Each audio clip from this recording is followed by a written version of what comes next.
So, in just 2 minutes, we're jumping into the series WickedCossack versus GoodSpeed. Get hyped, get the PogChamps in the chat, and I will see you soon.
Because WickedCossack and GoodSpeed should be showing up any moment now, and then we're gonna see a best of 5, well, a series of 5, I should say, from WickedCossack against GoodSpeed. So I'm gonna go into the lobby here.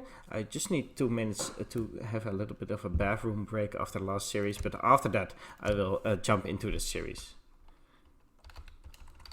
Ladies and gentlemen, I'm back from my break. It looks like both players are ready. They've picked their colors, they've picked their civs, they've got the right map. So, in just 2 minutes, we're jumping into the series. Oh, looks like a little bit of an echo there from my own stream. So, ladies and gentlemen, just today, a few hours ago, my new microphone arrived. And I've not really tested it out yet. I just plugged it in and I started streaming and casting. So I have no idea if any of the sound settings are correct. So please give me feedback in the chat. Tag me at edeholland if you want to know. Tag me and tell me how the sound quality is, if I'm audible, if the game is not too loud or too quiet. I can adjust everything during the stream. Should be fine. So happy to hear your feedback. Also, I've got new internet here. I moved in with my girlfriend, so I've got now high-speed internet and should be able to do the best quality streaming than that we want. So everything should be great. Just hoping it will be. So help me out and give some feedback, and then we can have a good stream here.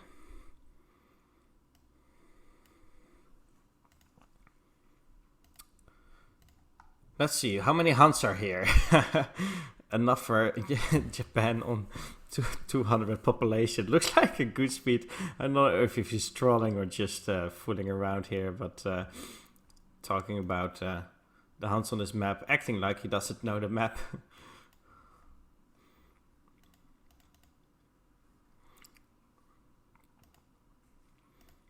Looks like officially GoodSpeed, a first lieutenant here against a first lieutenant. That is WickedCossack. Both these players probably not playing a lot or not playing raided games, or maybe not on their main account. So that's why they're first lieutenant. In reality, they are way better at the game than that. Let's decide on a mirror. GoodSpeed is asking. Japanas, India. Looks like they have a little bit of trouble to decide on the matchup, so we'll give them some time. In the meantime, happy to still hear your feedback around the sound and of course the video quality as well. If you can even see the stream, if it's the quality you expect from ESOC. So tell me how it is. India Bridge, who doesn't like that?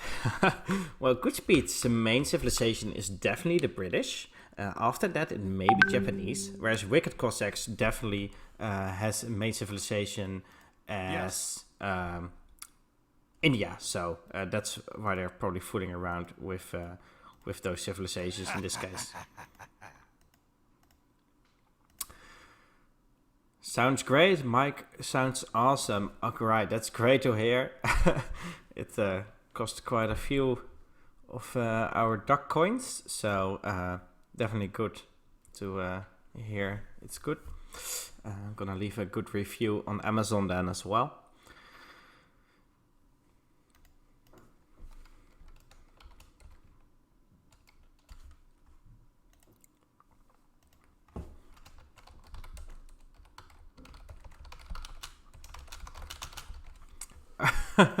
Looks like they're still fooling around in the lobby here.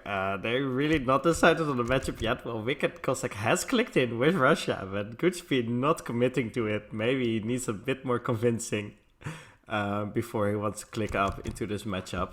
I think Japanese can do pretty fine against Russia, but you will need a lot of walls with Yumi behind them, which may not be the style that GoodSpeed wants to play. Su actually popping out here. Interesting to see that from him. A completely redesigned civilization on the ESOC patch that he partly made. So I really like to see him using that civilization now. Alright guys, in the chat, thanks for all the feedback and the positivity, and good to hear that it's all okay. Compliment only valid on Brit selection. You're the man.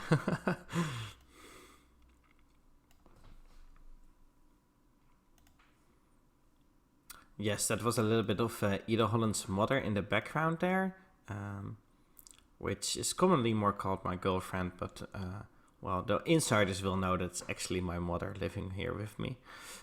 So that may be what you hear there. India, better than Russia.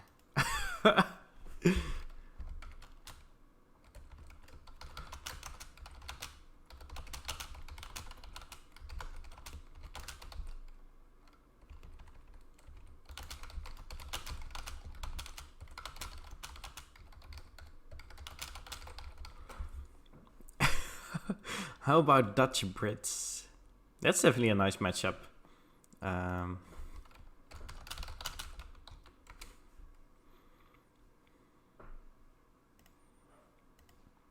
Yeah, they love it as Brit. Seem Brit favorite. Yeah, maybe it's a little bit favorite. Yes.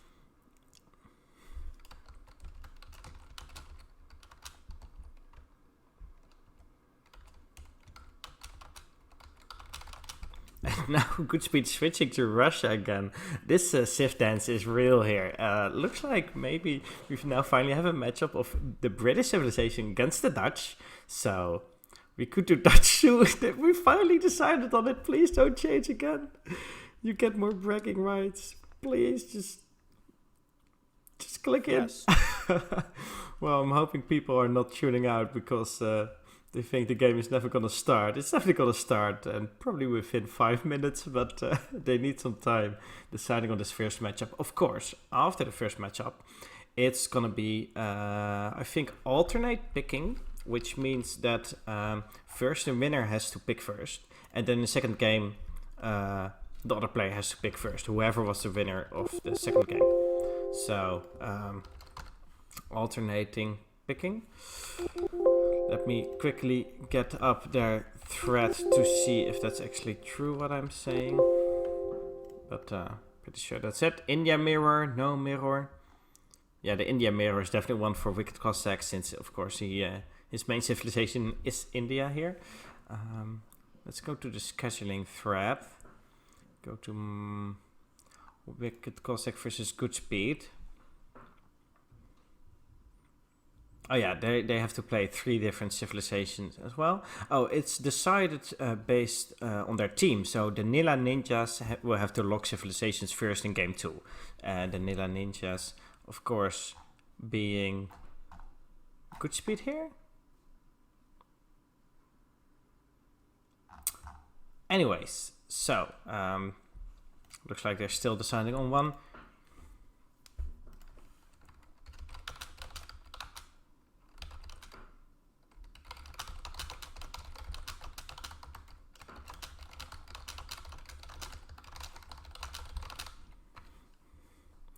Dutch mirror, port mirror for old time's sake, French mirrors. We have seen a lot of French mirrors in the past, yeah, for old time's sake.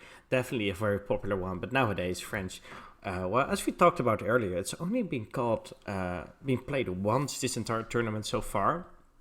And in the past year, just not a lot of play from the French civilization. So definitely an underused one, and hopefully it gets a little bit of a buff that it needs to get a little bit more picked.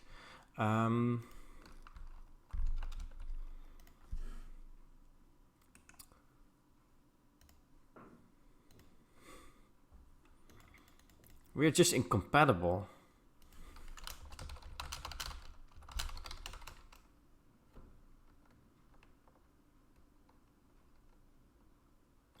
I'm gonna ask them if they want to go for a blind pick, which basically means they both have to whisper the civilization to me and then have to play with whatever they want, whatever they whispered me. And if they can't decide on a matchup soon, then we kind of need to do that.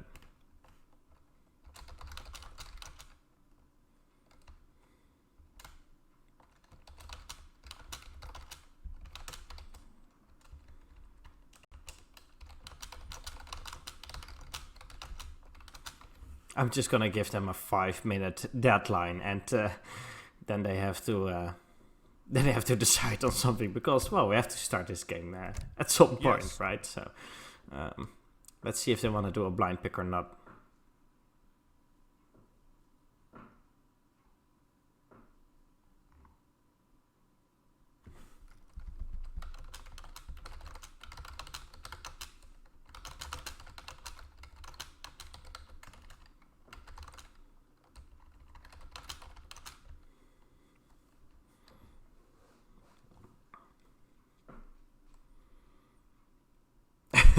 Bramboy asking in the chat, Sealy Flower, which is the girlfriend of GoodSpeed, how do you guys ever decide what to have for dinner? Or do you just starve eventually? Because GoodSpeed just cannot decide, I guess.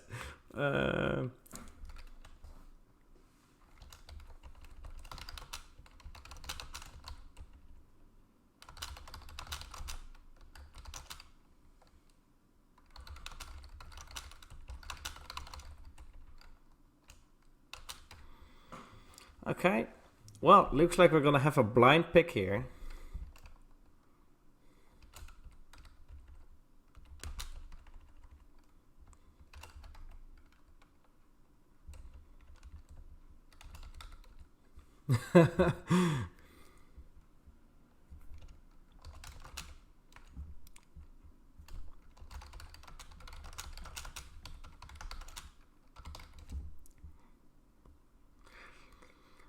Alright, so WickedCossack, not he's just greened in with Russia here against the Japanese from GoodSpeed, so really not deciding on anything yet. Dutch port? It looks like he wants to see something Dutch. Maybe he's getting comfortable with that civilization, Dutch Spain. Just naming every matchup that starts with the Dutch.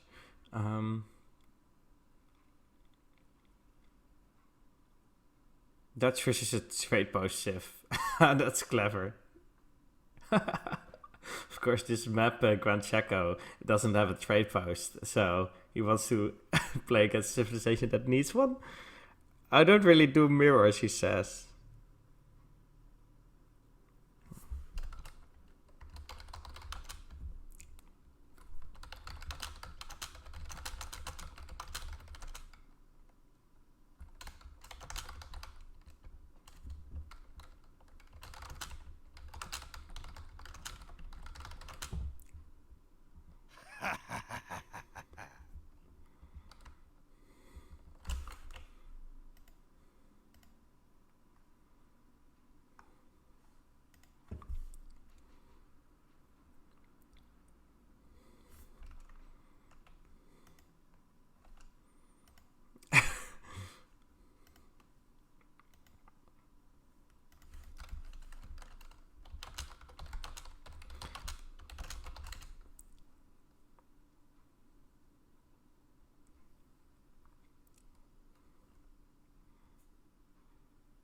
they rather don't do a mirror, but they also rather don't do a blind pick. So this is gonna be hard. I gave them until 19 GMT. So when that time is up, we have to decide on a blind pick here.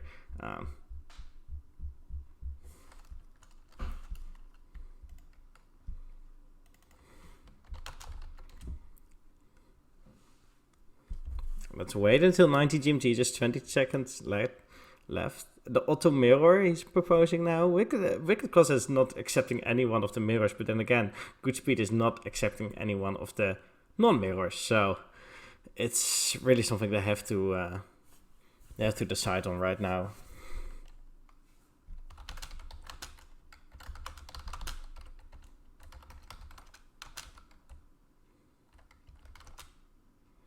It's just India mirror, he says now. Ah, there we go. 19 GMT, right on the clock. 1 hour late only. So everyone who just tuned in,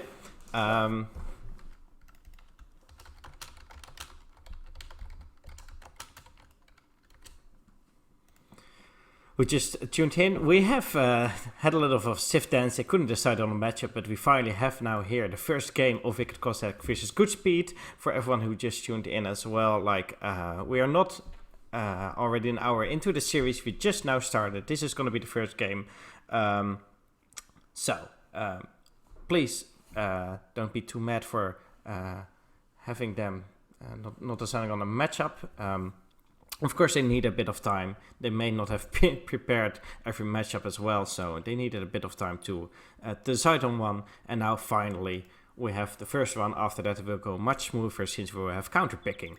Of course, this is an India mirror. Both players starting with India. Both players starting with 4 wood crates and 1 food crate here.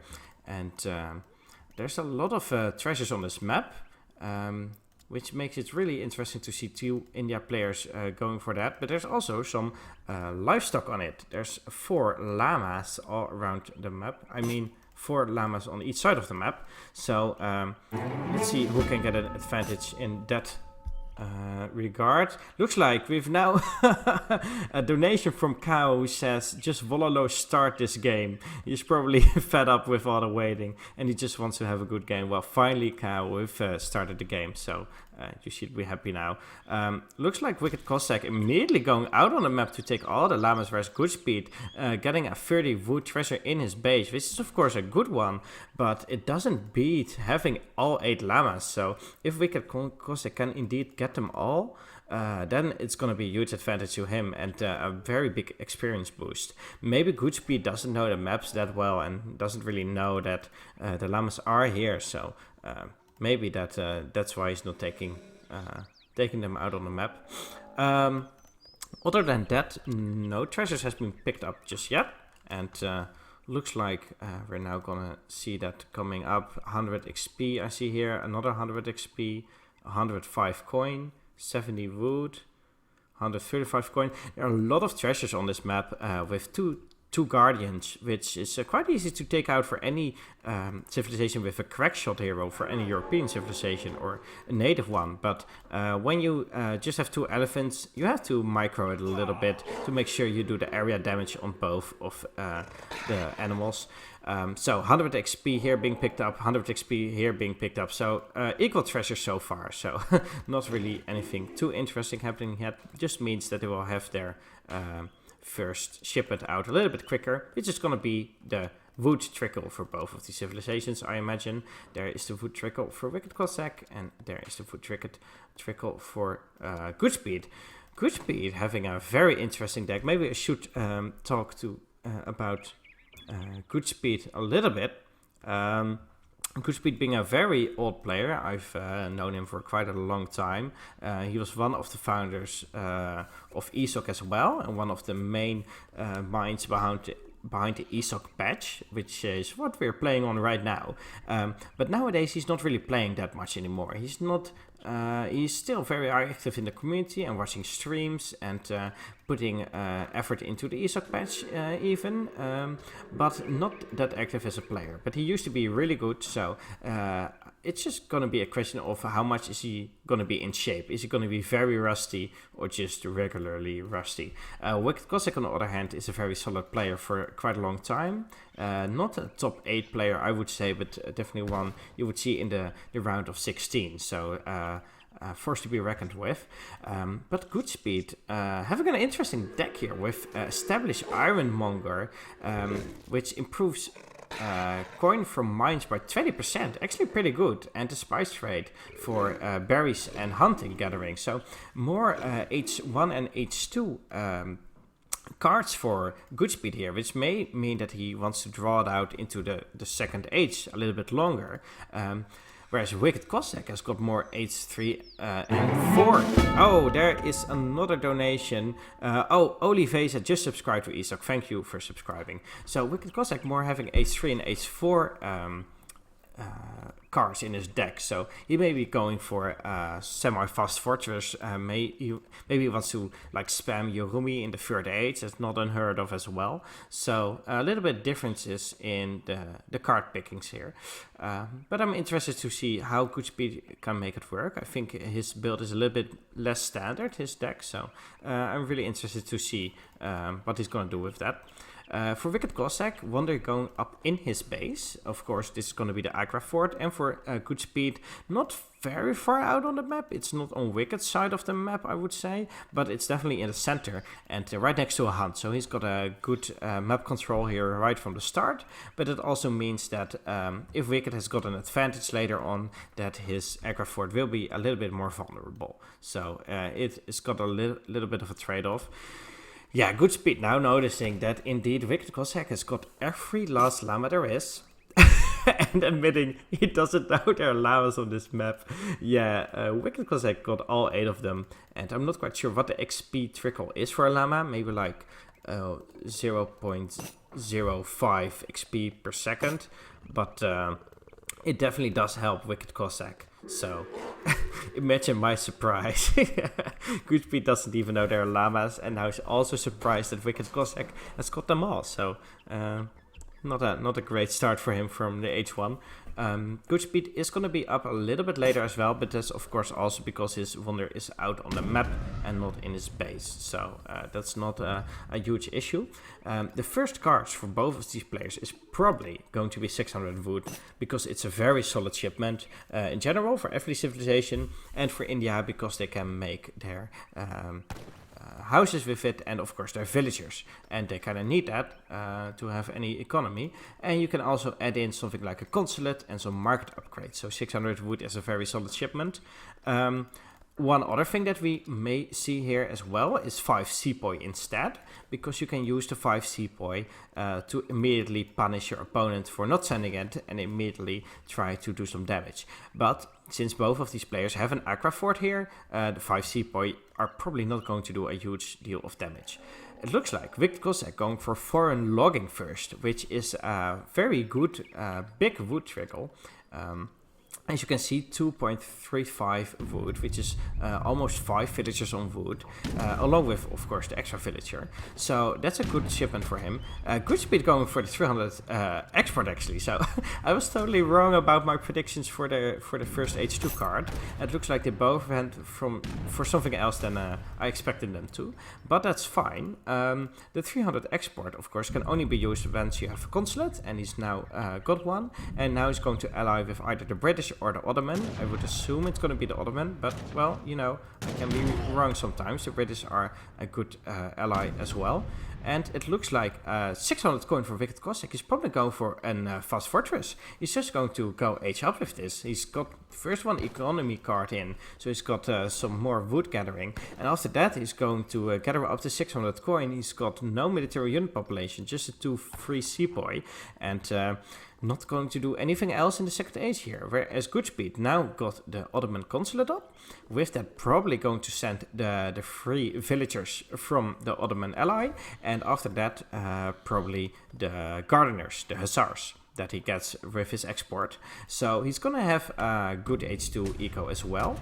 But it's just not going to be as good as WickedCossack has with the foreign logging and with the third age behind it. As you can see, the shipment time is also way later for GoodSpeed. He's now 40 seconds behind WickedCossack with his third shipment, which is a pretty huge difference, and it means that it's going to be aged up way later. GoodSpeed is now probably macroing for an age up as well, but so far he's still far off, whereas WickedCossack is already now aging up with 4 villagers on his Taj Mahal, so he's going to be aged up well, way earlier, I think like 1.5 minutes earlier than GoodSpeed or something. Also depending on how many villagers GoodSpeed wants to put on his wonder. And also, GoodSpeed not really using the C point that he has for any damage. He's not poking around with it, not trying to do any damage or scouting or taking treasures. He's just keeping them next to his aggro fort, defending, but well, there's nothing to defend from yet. So I'm not quite sure if those Sepoy were worth the investment. But GoodSpeed now clicking up as well. Not going up with the Taj Mahal. The Taj Mahal gives you 800 coin upon aging. And also gives you the ability to cease fire. But he's going to go age up with the... Let's hear it. The Carnimada. And the Carnimada gives you a lot of resource crates upon aging. I'm actually not quite sure how many it is for the third age. I imagine it's around 800 or 9 resources as well. And it also boosts the gathering of all villagers around the Carnimada up to a range. And I think that the range is around until this mine. So villagers on this mine will probably be in that range. So that means that all the hunts and all the mines that he can see on this screen right now are going to be gathered up a lot quicker. I think like 10%. So it's going to be a good eco boost, and the crates do well as well. But the ceasefire just has proven to be very strong for an India player, because they need their Sepoy and their Urimi to be up close to other units to actually do any damage. And with the ceasefire, you can just walk towards the enemies and just jam your units into his and do a lot of damage. But it looks like WickedCossack is now gathering up that 800 coin, not to do any production with it, but to go to the 4th age instead. And I'm not quite sure if GoodSpeed has actually scouted that out, or maybe he's smelling it. But yeah, WickedCossack is going to click up soon, and after that he's going to send those powerful Urumi shipments in the 4th age, which is going to be pretty insane. Against GoodSpeed, who is now in the 3rd age, sent 1,000 wood actually, which is good for, well, market upgrades and maybe a second town center and more infrastructure and villagers. So of course 1,000 wood is great, but it's not going to be... I'm not quite sure if it's going to beat the Fast Industrial. In general, a Fast Industrial, when it works out, it's really strong. And it seems like it's going to go unpunished for now. WickedCossack even adding in another town center, even without the 1,000 wood. He didn't really even need that. GoodSpeed may now push out and may have a window here of punishing the greedy build that WickedCossack does. Only now adding in a consulate as well, which is of course pretty late for him. Let's see what he's aging up with. Aging up with the Chaminar Gate, which gives you the ability to temporarily boost your unit stats, both speed, attack and hit points, I believe. So it's gonna be a one-time thing that you can use in a fight to boost your units, and it's also gonna give you wood upon aging. I'm not quite sure how much it is. I think it's around 1,000 wood. So definitely a nice boost for India. GoodSpeed now got a Urumi out. He's got his Gurkha, not upgraded yet, but he may do so pretty soon. And he's got his Gardener. So he's actually got a military army. He's actually got something to punish WickedCossack with. But maybe it's already too late, because Wicked now already aged up, gets 2 disciplined Mahouts. It's actually not 1,000 wood, I'm sorry. It's a disciplined Mahouts that he gets for free with the age up. And it looks like GoodSpeed just straight going back. He's just noping out of there. And I'm not quite sure if that's the best idea. This may actually be his only chance to punish whatever Wicked has planned, because he has spent the resources to send those 7 Urimi. So if he doesn't use it now, then it's not going. It's just going to be a wasted shipment for now. 1,000 coin is now out for GoodSpeed, and with that he may just follow Wicked up to the 4th age. He needs a little bit more of food for that as well, so he needs a few more seconds to gather it up. And in the meantime, Wicked is now sending the 10 Yorumi Swordsman's Regiment, which also gives you, let's find it, the Mansabar Yorumi, which is the same as a normal Yorumi, only it's got twice the HP, and it boosts the attack of all Yorumi around it. And it actually doesn't boost its own attack, so as you can see, a normal Yorumi has got 28 attack. Oh, now I can't find it. Yeah, there it is. But he's got himself only 25 attack, because it doesn't boost his own stats. I believe that's how it works. So Wicked Cossack now has got a decent military population. He's got Redcoats out, which are very strong musketeers. He's got Yorumi out, very strong anti-infantry. And he's got the Mahouts, which are good against skirmishers and buildings. So he's got a good composition. GoodSpeed is now edging up though. So he's going to follow him up and may be able to mirror Wicked Cossack's shipments here. As you can see, Wicked Cossack only gathering food and wood here. So all the wood going straight to infrastructure and of course villagers. He's got 2 town centers to produce from. And all the food going straight into, well, probably going to be these shipments. The infinite 9 Yorumi Swordsmen. So that's going to be an interesting dynamic here. Not gathering any gold at all. Meanwhile, we have text being researched. GoodSpeed going on with the Charminar Gate as well. And as we just saw, that is the one that gives you 2 Mahouts. And you can train Mansabar units, the ones I just talked about here. Those strong units with twice HP. You can train them from this building. So if you have a great Gurkha mass, a big Gurkha mass like GoodSpeed has, you can train the Mansabar Gurkha from here. And it will boost all the attack from the other Gurkha nearby. So a very powerful building, especially in late game when you have big armies. Wicked Cossack has now got a huge Yorumi army. He's now got 10 plus 9. 19 Yorumi out on the field, but none of these players have poked into other base yet. Wicked Cossack has got way more villagers out though, because he's got his second town center up for a lot longer. So GoodSpeed probably is the one to make something happen here.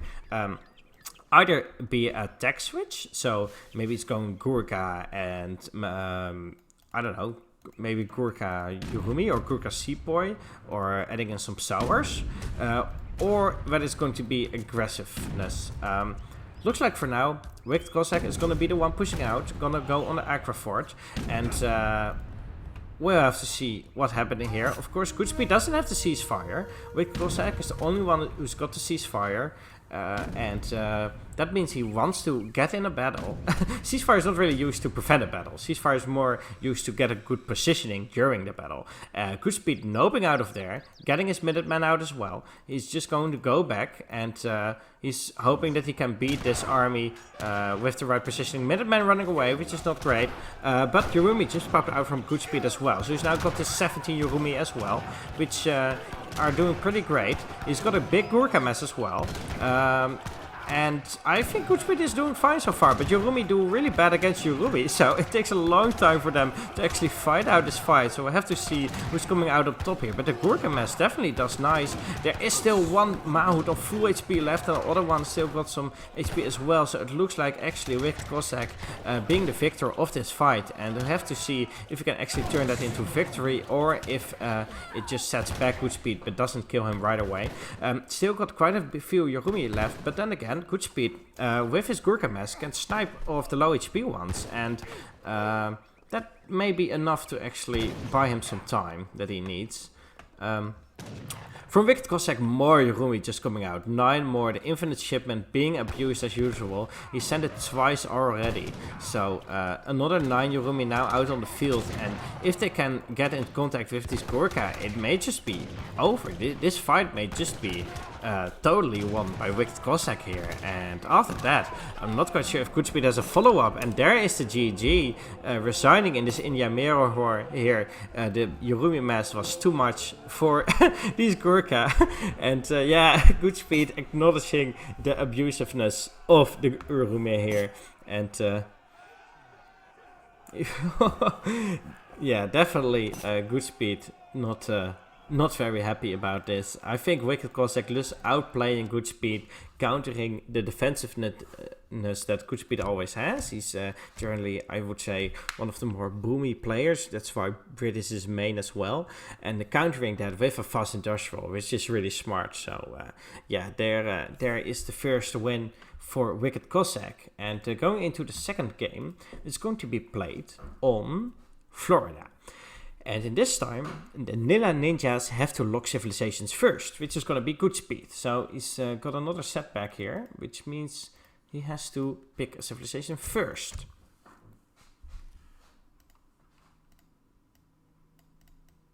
Let me just copy paste that to the chat.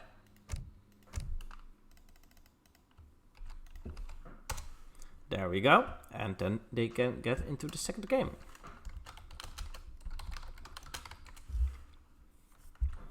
So, ladies and gentlemen, let's take a look at the chat here. If anything happened, I'm seeing no tags yet, no @edeholland. So I think everything should be fine with the sound and video quality.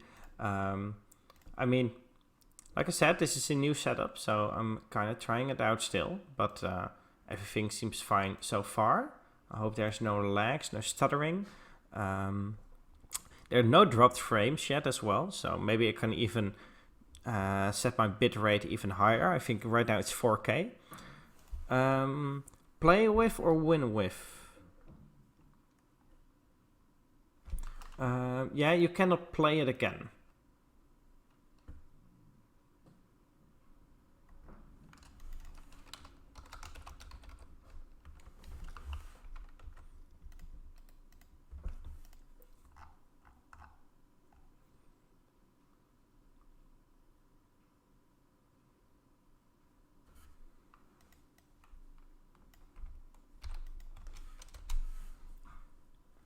So that means he wanted to do India again, it seems like. But yeah, they both cannot do India again until the fourth game, after the shifts have been reset, unfortunately. So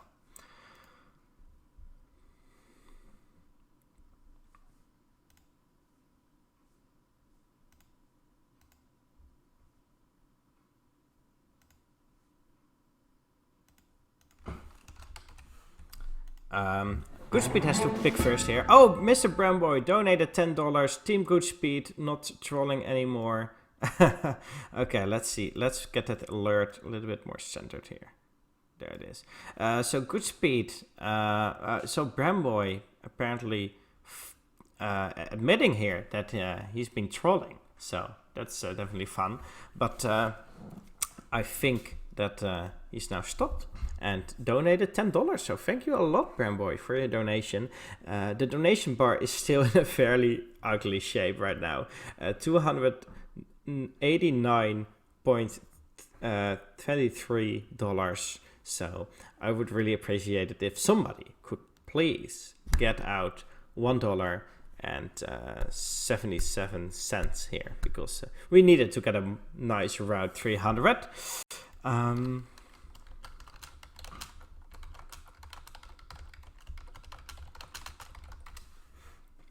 Meanwhile, just waiting on GoodSpeed to pick a civilization. After that, Wicked Cossack can pick a counter civilization. So I have to give them a minute here.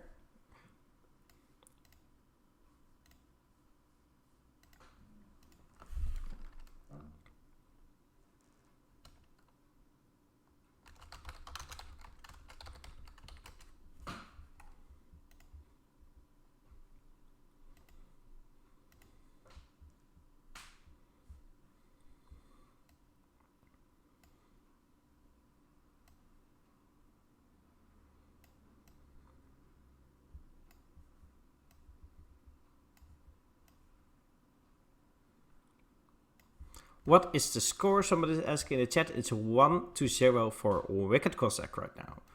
1-0. China, I will Otto. China versus Otto. I can see the FI coming a mile away. GoodSpeed trying to provoke Wicked Cossack here a little bit. That's funny. Of course, last game Wicked Cossack did do a fast industrial. So Looks like China versus Ottoman is going to be it. And when they are greened up, I will click in as well. The reason the caster always greens up the latest, because I want to properly introduce the game. Ladies and gentlemen, welcome back to WickedCossack vs GoodSpeed. This is game number 2 being played on the map Florida. And here we have GoodSpeed picking the civilization China and WickedCossack countering that with his Ottomans. It's right now 1-0 for WickedCossack, which is something I will update immediately once the game starts. After I've loaded in, of course. And then we're going to see Ottoman versus China here on the Florida map. Yeah, there we go. 1 and move that there. The standard actions as a caster. Looks like a 400 wood start for Ottoman. And the default start, of course, for China. So China also always starts with the 300 wood and the 200 food. In every 1.6 kilometers. I'm not quite sure what they're talking about. I probably missed some chats there. So, yes.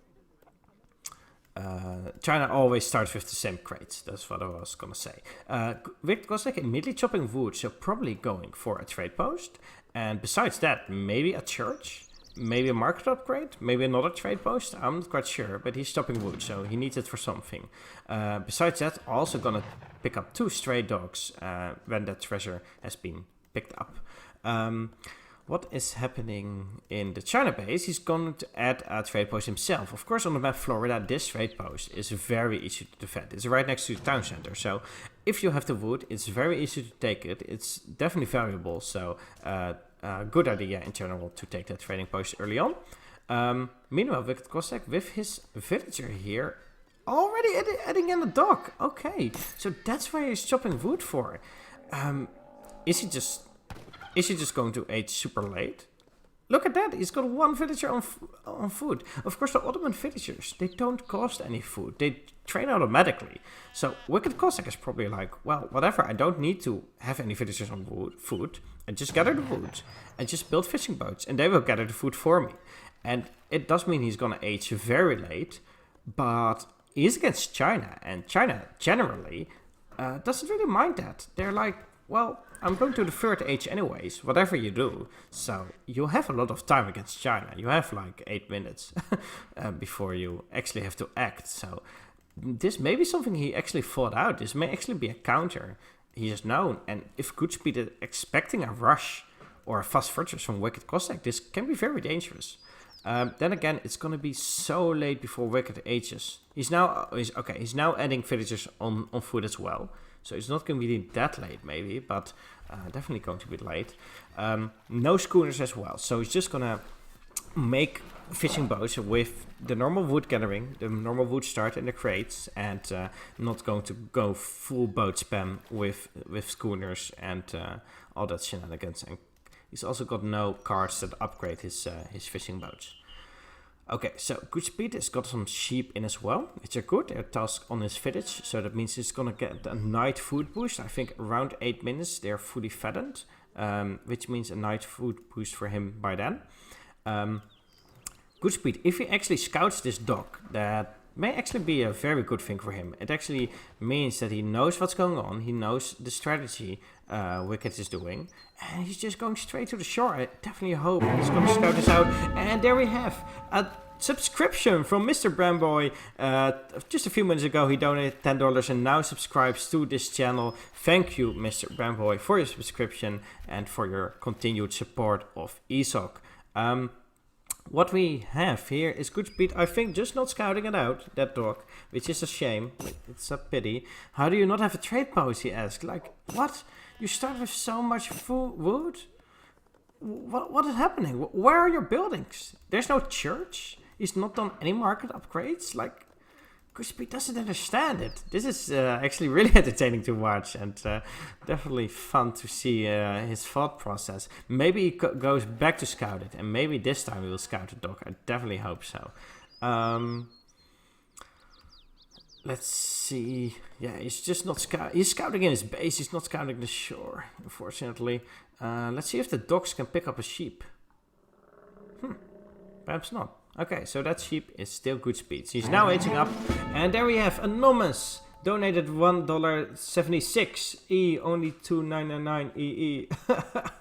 Oh, he's doing the Somali emote. That's it.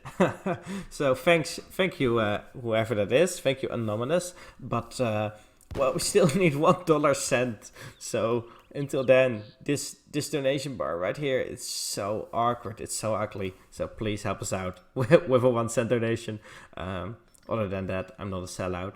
So WickedCossack still hitching up a reasonable time, like 420, blaze it.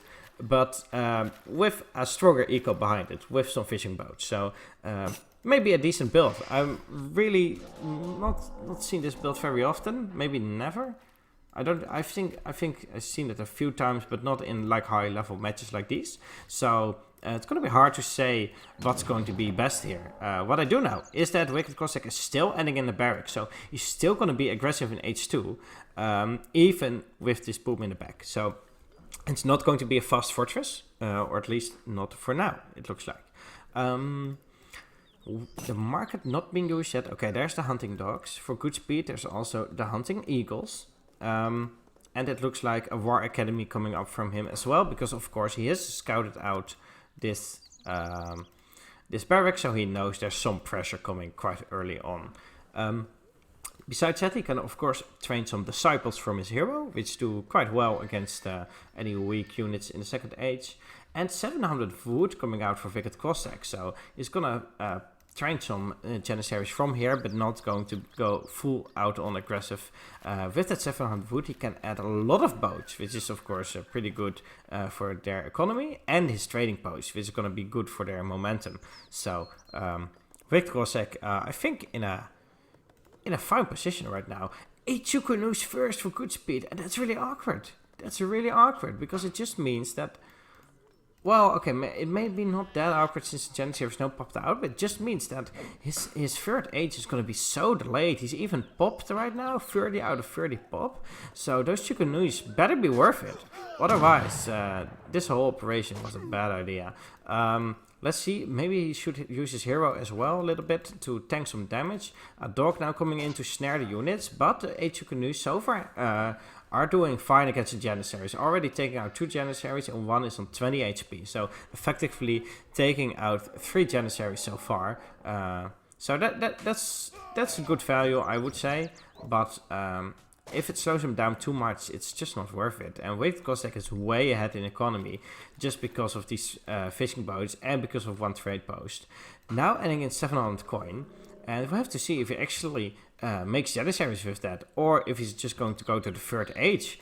And that means that in just age 1, he's outplaying the China by going on water instead of just being age up faster. There's Kami donating 743, which brings the total back to a very awkward amount again. But thanks a lot, Kami, for your donation, of course. We appreciate it a lot. And it definitely helps us keep hosting these tournaments. All the money goes directly to the tournaments. And none of it goes to the casters, unfortunately. So, oh, another. Duck donated $5. When do they start debating each other? Yeah, in the scheduled thread, there was some memeing about them having a debate instead of this best of 5, so that was quite funny. That's what he's talking about. So, but as I was saying, now in the second age, again, I would say outplaying GoodSpeed by making a few Janissaries, poking in, just going back again, and just clicking up to the third age instead of doing any more damage.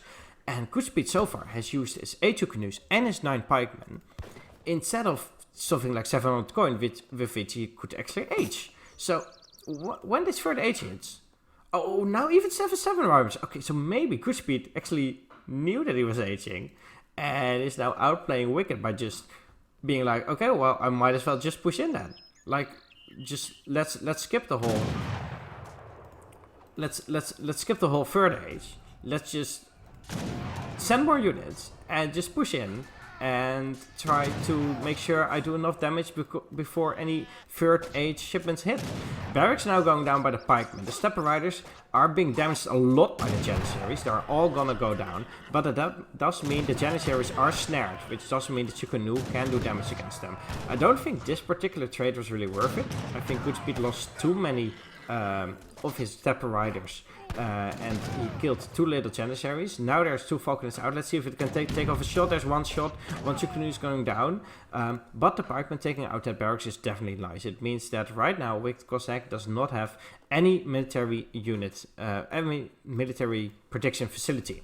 He's now adding in his new barracks, so it does give GoodSpeed a little window, I suppose. But right now it's already too late. The 2 falconets are out. The veteran Janissaries are on the field. The veteran upgrade just researched before that barracks here went down, so that's a bit unfortunate for GoodSpeed. So GoodSpeed now has to go back, gathering up his 700 coin, and with that he's gonna go for the next age. That's quite certain. So gathering enough food in here as well, and gonna go to the third age and playing it out from there. In the meantime, Wicked Cossack has to use whatever units he has. It's not a lot, but it's still a powerful army. He has to use those units to do a lot of damage against GoodSpeed, because once GoodSpeed is in the third age, he can start sending powerful third age shipments for China. Something like 5 meteor hammers is really strong. The 7 hand mortars do great against the falconets. Manchus are really strong overall, and the other shipments are not that bad either. So Wicked Cossack is now the one to do some damage, and we have to see how he's going to do. He's also sent 8 Janissaries, which is a good addition to his Janissary mass, and obviously pairs well with the falconets. So I think Wicked Cossack is in a great spot right now. So we'll have to see what he can do here. Let's see if GoodSpeed, now he doesn't even have any water card in his deck, so he couldn't even send ships here, even if he wanted to. So that's a bit unfortunate. Still gathering up 700 coin, but he's already halfway aging up with the... let me see what that is. That is going to be the Confucian Academy, which trains, of course, the Flying Crows for China. So, villagers now in the back of his base trying to gather up here. This town center, will it actually go down? Well, the Janissaries do decent siege damage. The falconets do good siege damage as well, and it may actually go down if GoodSpeed cannot just force Wicked Cossack to attack something else. War Academy actually going down. This is even worse. A new War Academy now coming up in the back of GoodSpeed's base. There are villagers in this town center shooting at the falconet, so that 1 falconet is now on 50 HP. So that's pretty good for GoodSpeed, getting one of them down to very low HP. But he's losing so many of his Chukunus in the process, and losing so much against those falconets. Now the Fortress Age is out. So fortunately he aged up with a wonder, and he's not aging with his town center. But it does mean that his eco is going to be quite bad over the long term. And Wicked Cossack is really happy to just stand here and sending more Janissaries. Now send 5 spy here, and this is just insane for Wicked Cossack. This is really hard to hold, and I'm not quite sure what GoodSpeed can do against it. I mean, some magical shipment may pop out on top of these units, but still, Janissaries are just great units overall against basically everything. And falconets just do so well against infantry, and while spy are just one of the best cavalry in the game. I mean, they cost a lot, so but once they're here, they do really well against the China infantry mass. 5 meteor hammers are now out, and more cavalry being added as well. So with this cavalry mass, he can definitely take on these falconets. But is it even enough to take on all these Janissaries? Time will have to tell. Not quite sure. So, looks like it's now going to be a micro battle here. There's raids on the left here. A lot of villagers going down. There's meteor hammers and iron flails being added here, but scared away by the Janissaries. The pikemen and the Chukunus not being able to do any damage. The spy here now catching these meteor hammers, and this is just a really bad spot for GoodSpeed, it seems like. And he's even calling GG before the first big fight actually happens. These falconets is still both of them up, and it looks like WickedCossack outplaying GoodSpeed here in the second age, forcing him to send a lot of military shipments for China, which is not really what they want to do. And WickedCossack going on water as well, because he knows he didn't have a lot of time. He knows he has a lot of time against China. So a 2-0 victory for WickedCossack so far. And we can even take a look. Resources gathered for WickedCossack are just so much better than the Chinese player. So yeah, definitely a win for WickedCossack there. And GoodSpeed, of course, taking it well. He's a very respectable player, so that's good. He's not tilted. He's not salty. So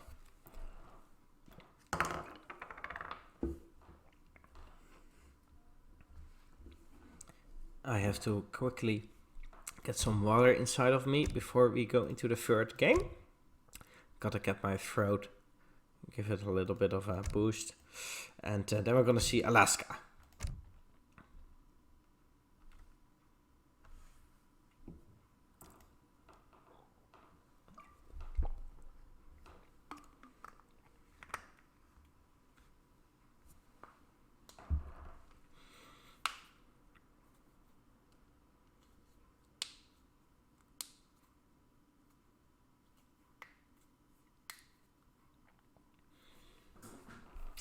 Another water map indeed, and WickedCossack straight going for the port civilization, which is really good on water, so that may be why he picks it.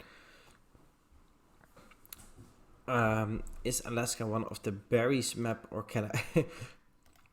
Well, I can actually tell him, I believe.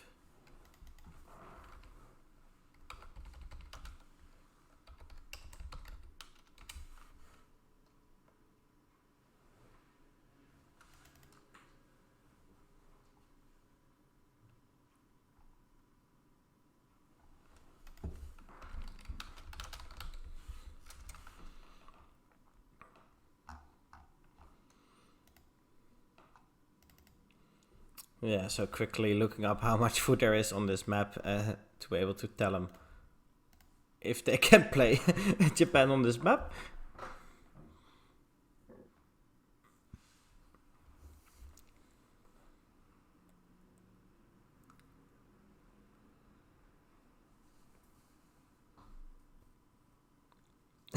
Looks like GoodSpeed going for the Japanese here, and he wants to 200 on hunts, which means he wants to be able to get 200 shrine population all on hunts. So there have to be enough hunts for him to get 4 for each shrine. So that's something he's holding us personally responsible for.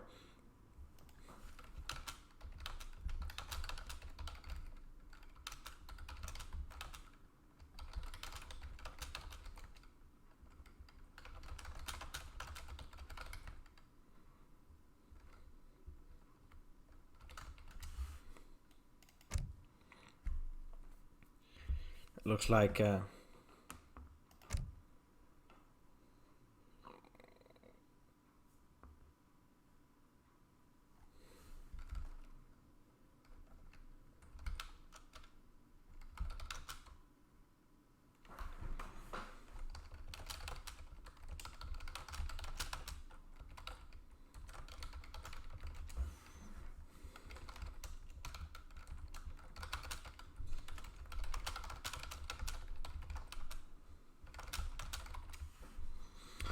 looks like GoodSpeed has to check whether he even has a water deck. So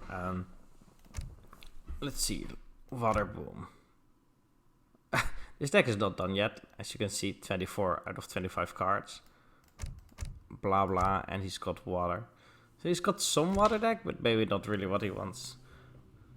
So GoodSpeed quickly building his deck here. In the meantime, we have to wait, and maybe we can check WickedCossack's deck for a bit. And see what's going on with him. Oh man, he's got so many decks. Land tourney, land versus 1. Kinnisi, he's got a Kinnisi deck. Wait, Kinnisi has...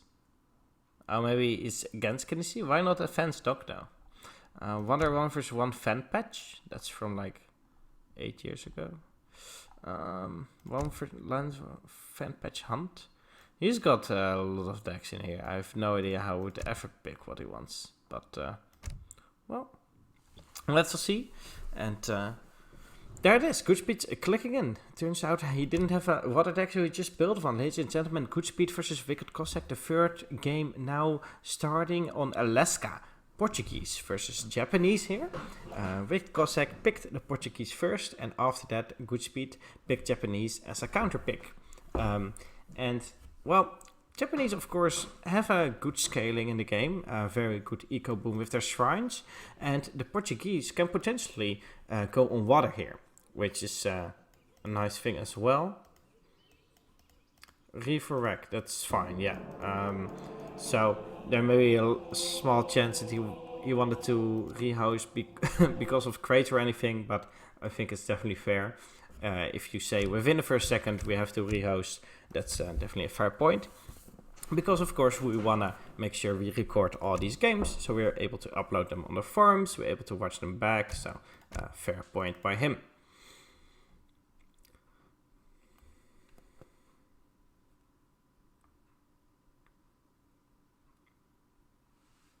So, ladies and gentlemen, I hopefully can click in here pretty soon.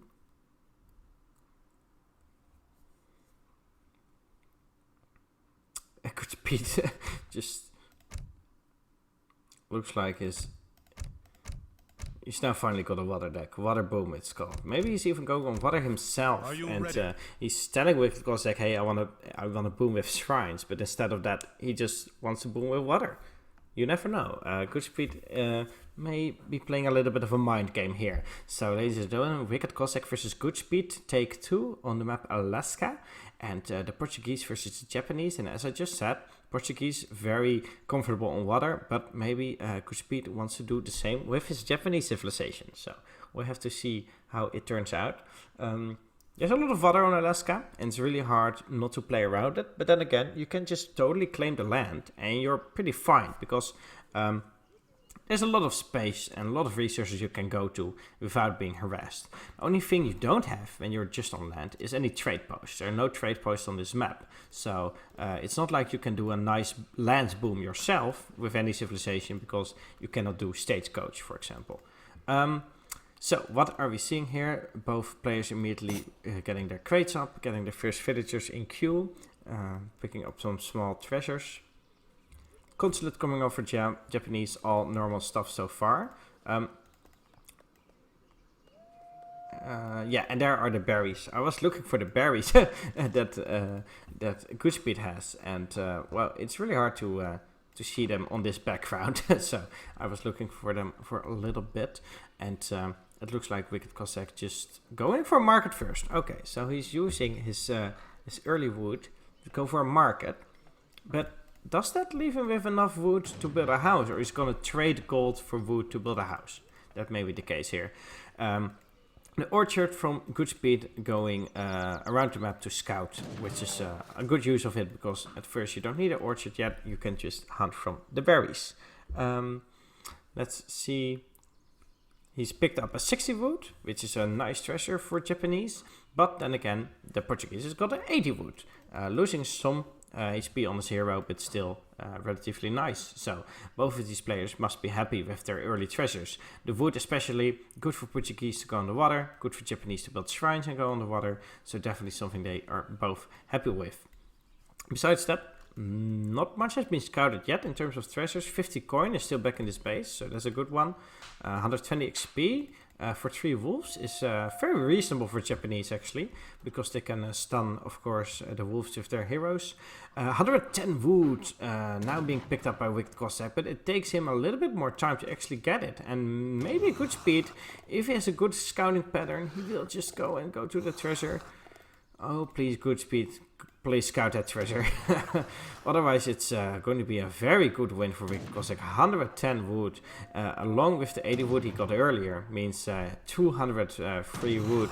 And that's quite a few ships, quite a few fishing boats. So, must be happy with that. WickedCossack, let's actually take a look at his deck. Yeah, he's definitely going to go on water. There's no doubt about it. So it's not like he's just trying to mind game GoodSpeed by picking a water deck on a water map and actually going land. He's going to go on water with this deck and definitely going to do some kind of water boom. And for a GoodSpeed, probably going to do a shrine boom here. Have to take a quick look at his deck again. Maybe it's just gonna send 3 fishing boats instead of the Heavenly Kami. No, there it already is. The Heavenly Kami is out. So yeah, it's definitely gonna be a shrine boom for GoodSpeed and not a super powerful fish boom with only fish upgrades and shipments. So what else is going on? Looks like we have maybe a lag spike there. A quick stutter I saw. WickedCossack taking another good treasure. 90 food also helps him. It's almost an entire villager here being picked up by him. So, well, in terms of free, so of course, it's not an actual villager. But 90 food, straight up good treasure. Always take it. So, definitely a good one. GoodSpeed scouting around with his heroes, but no shrines have gone up yet. So he's probably scouting around all the hands, trying to see where he can place his shrines and where he can deny maybe hunts from WickedCossack.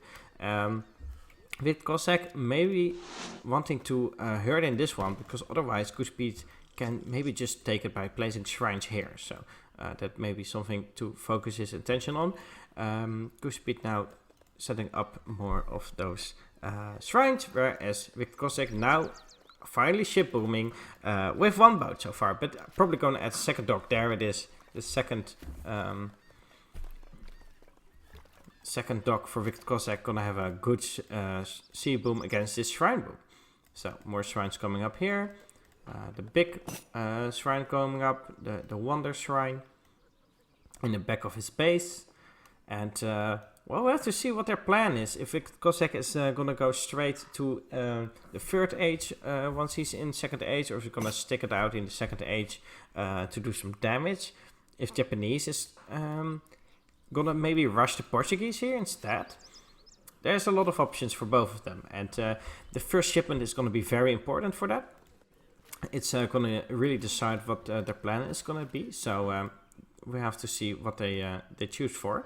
I think WickedCossack probably will send 700 wood just to add way more boats. You can just add like 10 more fishing boats with that.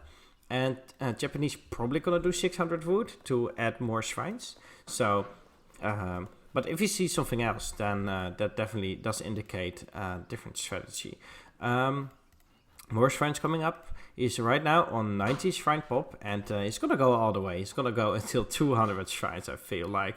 So 1 more in here and another one here, and he may even get the full 200 pop on just Hans. 2 more here, 2 more and 2 more and 2 more. Yeah, so he's gonna go 200 pop with all his shrines, and what's he gonna do after that? Well, that's still up for debate. Maybe going to go to the 3rd age himself. More boats out for WickedCossack. He's got economic theory on them, of course, from the 1st age, and soon probably going to do the fishing boat upgrade from the dock. So they're going to be very powerful, going to gather up very quickly. WickedCossack taking another 120 XP treasure, very powerful treasure again. So he's definitely very happy with his treasures in this game. So far they have been absolutely fantastic. More shrines coming up for GoodSpeed. He just keeps on building them. I'm pretty sure the moose do only count for 1 animal here, so you need 4 of these moose on the shrine to actually make it create the most resources. So it's maybe not ideal to have 2 shrines right here next to each other. Then again, there's 5 of the moose, so he still's got 1 moose on this other shrine. Second town center is up for WickedCossack next to the coast, so he can maybe defend against any warships coming, and next to a mine and some trees. So no hunts from WickedCossack nearby. He has to herd them in, as you can see here, but there's plenty of wood and coin nearby, so able to defend that well. Then more shrines coming up, not that interesting. He's got 3 fishing boats. And I think that's going to be from the Portuguese consulate. So that means that he's sending the 3 fishing boats instead of going straight for the Japanese consulate, or instead of going for the crossbowmen in the second age. WickedCossack now aging up. He sent the 700 coin. With that he aged up. I think GoodSpeed probably has not scouted this hunt yet, because otherwise he would have placed some shrines there as well. He's now even adding shrines in the back of his base. He's now on full shrine pop, but these shrines are not as effective as ones that have full animals on them. So he definitely wants to scout out this. Oh, nobody scouted that out yet. And he wants to scout this. And then he can actually have those 4 shrines on this one and on this one. And then he's got full shrine pop on hunts. So, yeah, not our fault. The map has got enough hunts on them. But looks like he's not scouted them all out, which is also understandable. Barracks now out for WickedCossack. And now that he's in the 3rd age and he's got a very good economy, he's gonna start spamming units, basically. And, well, he's got a great economy. But then again, shrines are pretty good as well. And the Japanese has got them all already set up. And he's now going to the 3rd age himself. So it's definitely not like WickedCossack is in a commanding spot right now. It's still quite close, I would say. And in the 3rd age is where the real battle is going to start. 8 Castadors is first, and with that WickedCossack is probably gonna go and push out pretty soon here. There's also a very small chance that... oh, even adding in halberdiers. Okay, so I was gonna say there's a small chance that Japanese has cavalry out, but even if they have cavalry out, he's now got halberdiers. And they're not just there to prevent any cavalry from attacking the Castadors. They're also there to just start sieging down those shrines, because, well, they're all over the map. They're right next to WickedCossack's base. And halberdiers do quite good siege damage, 36. So definitely a nice choice from him to add some siege damage instead of just adding in his normal composition like Dragoon Skirmishers, because that doesn't do a whole lot of siege damage.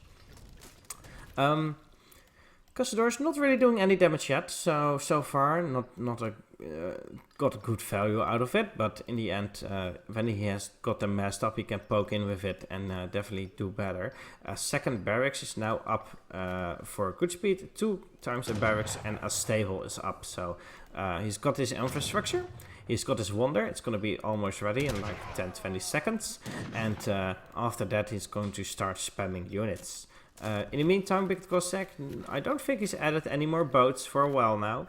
But he must be very comfortable with his economy. Of course, he's still got 3 town centers. So he can just keep creating villagers. And with that, he can really make his boom do well. So it's not really necessary for him to add 100 fishing boats. He just needs a decent fish boom. And with that, 3 town centers to actually get him to 99 villagers. Now there's some Yumi out against the Castadors, so they do quite well. It's quite an even trade, but the Hussars are of course very countering to the Yumi. So those upgraded Hussars even, they're now gonna go to the veteran status. So GoodSpeed definitely wants to stick on his base here for a little while until he actually has any anti-cavalry out, so doesn't want to face this head on. He has now scouted the Hussars and the Halberdiers, of course, because they're sieging his shrine, so he knows what's coming, he knows what's up. Second stable coming up for WickedCossack, maybe to spam Hussars, but it may also be for Goons and go Goon Shrine, Goon Castador, sorry, to kill those shrines. More Halberdiers going all on the map just to take out all these shrines, and that's I think a really powerful move for WickedCossack. Just getting down that Japanese economy is so important here. Now 7 villagers being shipped by the Japanese, so to try to get his economy in order a little bit, but I'm not quite sure if that's going to be enough to actually counter this sea boom, and of course the 3 town centers. Arsenal now coming up for WickedCossack as well. Not quite sure what he's going to do with it. Maybe just straight up the Dragoon upgrade for more range, for 2 more range. That's a good upgrade for sure. These Yumi are definitely not in a great spot. They're out on the map against these Hussars. And they're gonna get blasted by these Hussars, so that's a waste of 5 Yumi. His heroes did escape in time by doing the poof, but those Yumis are toast. Let's see what's else happening. Naganatas have now been added, so if he can take out the Dragoons and the Halberdiers, he's gonna do really well against the Cazadors. But WickedCossack doesn't have a lot of Cazadors. He's adding in more and more Hussars, even now upgrading the Hussars from his arsenal. So these Naganatas are actually doing really poorly here, because, well, he doesn't really need any anti-infantry. There's only a few Cazadors out for WickedCossack, and, well, these Naganatas just don't do well here. And he's just gonna sacrifice them. They did almost no damage in that fight. So instead of that, GoodSpeed is gonna just keep messing Yumi here. And, well, let's hope that this cavalry mess cannot connect with them well. Looks like WickedCossack doesn't want to go in just yet. He doesn't want to commit yet. But it seems like he's definitely in a better army spot right now. So just Yumi and Flaming Arrows against upgraded Hussars. I mean, the Hussars just straight up counter it. The only reason he could maybe win GoodSpeed in this fight is because Yumi are lame and, well, by good positioning. So maybe he can position his units somewhere in the trees where the Cav can't reach it. But another 7 Hussars now out on the field, and there's just so many Hussars that straight up counter everything that GoodSpeed has. He really needs some anti-cavalry here. And I think he's got a few of those. Where are they? Yeah, he's got a few Yababushi. But I'm not quite sure if that's going to be enough. Now that Raccoon Combat is out, which also boosts Hussar attack and hit points again. They're really buff right now. They're like Industrial Hussar in the 3rd age. Some Ashikaru are now out, so he can maybe deal with the cavalry a little bit better. But in the end, this is just a great composition for WickedCossack. And I don't think GoodSpeed has got the tools to do what he needs to do here. So, I'm not quite sure. Maybe Wicked is a little bit scared to actually push in, actually scared to commit. But it's, I don't know. I think it's going to be hard for him to lose this fight, even if he wants to. GoodSpeed is going to have a hard time dealing with this cavalry mass. There's just so many Hussars on the field. WickedCossack economy is still insane. The Japanese one is not bad either, but it's just, this is way better. This town center, it's not gonna go up. You should probably delete the foundation, and maybe the foundation is already deleted. I don't know why WickedCossack wouldn't siege it. A fort has now been sent by WickedCossack, so he's just gonna pop it down here or here, and then they're gonna claim the entire map and just force GoodSpeed to do something. Force him to get out of his base. Looks like by also sieging these shrines, he's now forcing GoodSpeed for a reaction. And there we have the first reaction. Some Yumi shots on a Hussar, not even killing one, but definitely doing a little bit of damage. Yeah, this town center is still not up, so it's just the economy is still limited to just one town center. He's got all the market upgrades. He's got unit upgrades from his buildings, but no unit upgrades from his home city. So WickedCossack just seems way ahead here, especially in terms of composition. The Flaming Arrows also don't do well here because there are not a lot of infantry left. Maybe GoodSpeed just wants to force a reaction out of WickedCossack here, and he just wants him to push in with his Hussars and then sacrifice all his Hussars against the Ashikaru. Maybe he just wants to outplay WickedCossack on the microfield instead of in terms of composition. So here we have all the Hussars going forward. They're all gonna go and try to connect with the Yumi, and they're gonna do really well actually. I think the Hussars are still in a very good spot, right against Flaming Arrows. One Flaming Arrow now down, second one is now down as well, and they're still on top of the Hussars on top of the Yumi as well. And there's so many Dragoons and Castors in the back that can snipe off all the Ashikaru, which is all the anti-cavalry that GoodSpeed has. And the Hussars are so beefy that they can just tank a lot of damage in range. And it looks like he's totally won this fight. A few Nagadana coming out trying to connect with the Castadors, but that doesn't even work out. And I think WickedCossack definitely convincingly won this battle here. And with that, maybe even has won the third game as well. It's going to be really hard for GoodSpeed to get any units out on the field. WickedCossack has got a supreme economy, total map control with the fort, 3 town centers in the back, a very good composition of upgraded Dragoons and upgraded Cazadors, and I'm not quite sure if there's anything GoodSpeed can do at this point. He's still got a Yumi mess, which is nice, but as soon as more hussars arrive, that's gonna be quickly dealt with. Now 3 more hussars on the field, and yeah, I think GoodSpeed is not in a great position right now, and yeah, I'm not quite sure what any following up steps for him would be. There are some Naganatas coming out, which can probably tank some damage from the castadors and maybe even snipe a few of them off. But the Dragoons in the back can still do so well against any Naganatas.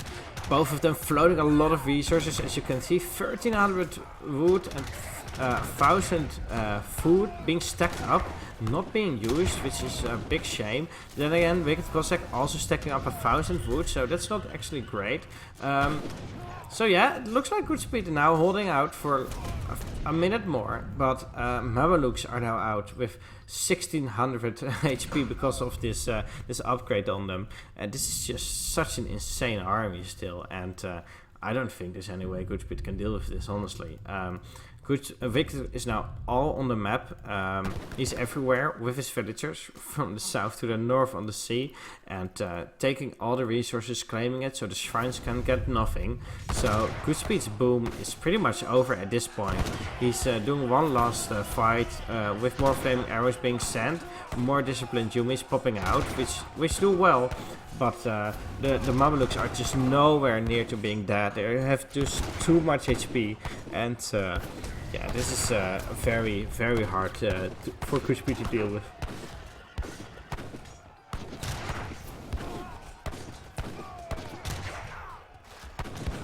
Those Mamelukes are just so beefy. Look at them.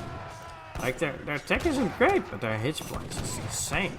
And there is the GG. It's now a 3-0 for WickedCossack. We do play until all the 5 games have been played. So,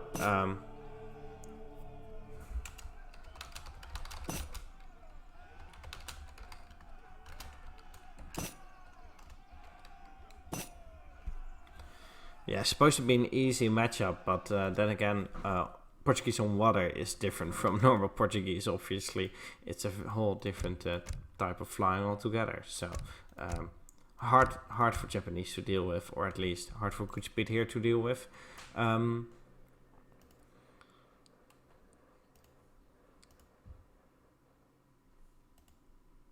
Let's see what is next. WickedCossack's game, it is up. And we're now gonna play on Mendocino and then on Arizona. Sifts have been reset.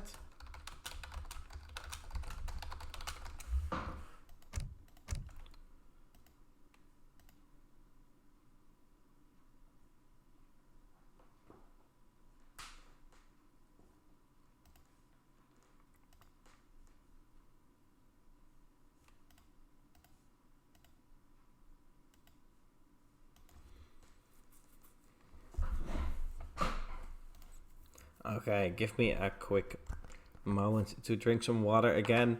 I'm a hydro homie. I need my water to stay alive here. And after that, we're gonna go into Mendocino, where I believe this is the 4th game. So GoodSpeed has to pick a civilization first.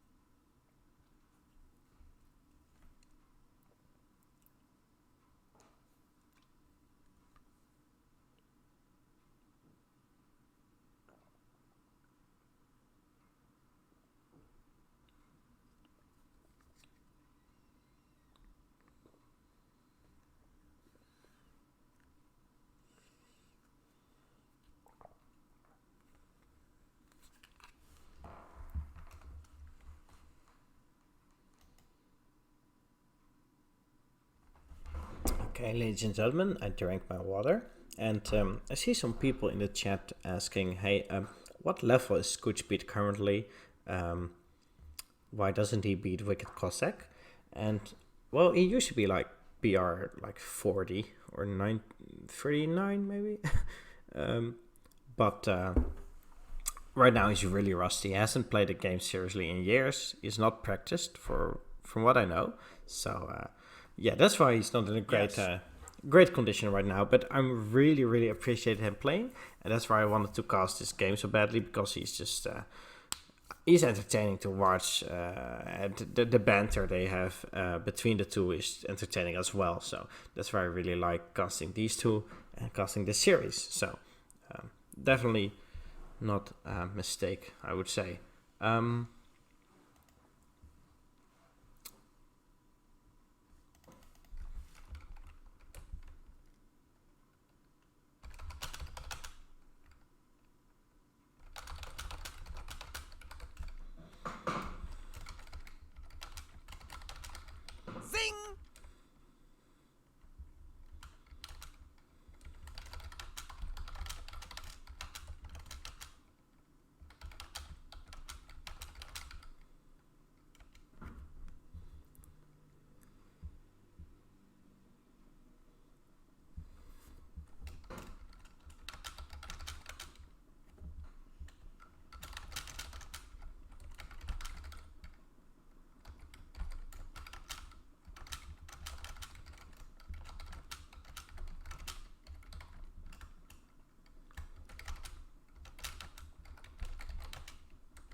Attack!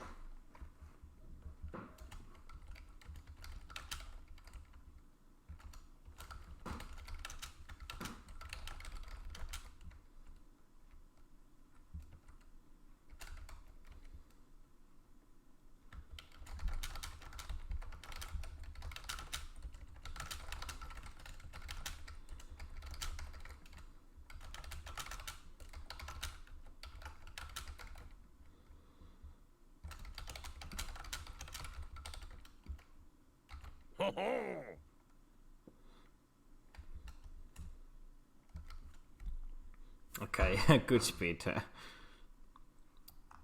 Talking about last game and how he didn't have shrines on hands everywhere.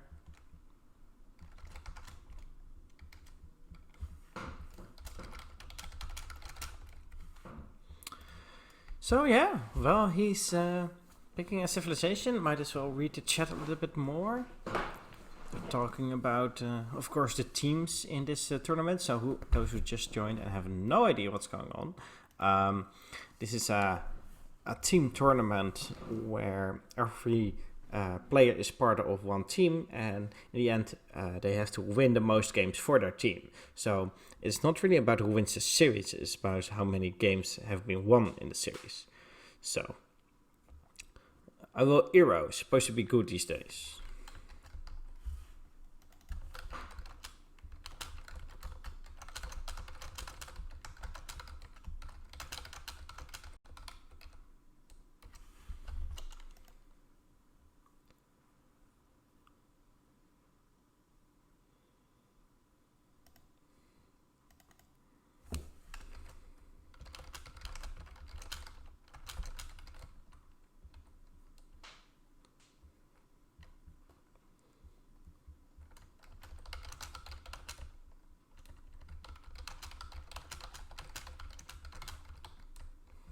Okay, ladies and gentlemen, Mendocino, here we have French versus Iroquois, WickedCossack versus GoodSpeed. This is the fourth game. So far, it's 3-0 for WickedCossack. So I'm hoping GoodSpeed can make something happen here in this fourth game, Mendocino. And we have to click in and see what the crate start is, which is going to be most important to see their early game strategy. So let's quickly look into their bases.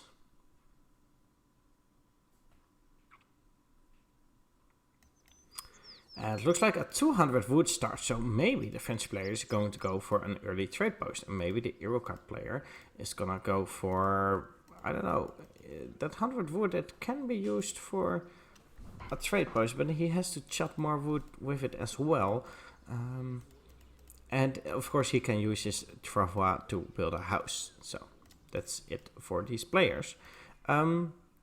Iroquois, of course, one of the, I think, the better civilizations on the RE patch, maybe even the best one. So a very common civilization for most people. But it's changed a little bit on the EP, so it's now not totally overpowered, but it's still a strong one.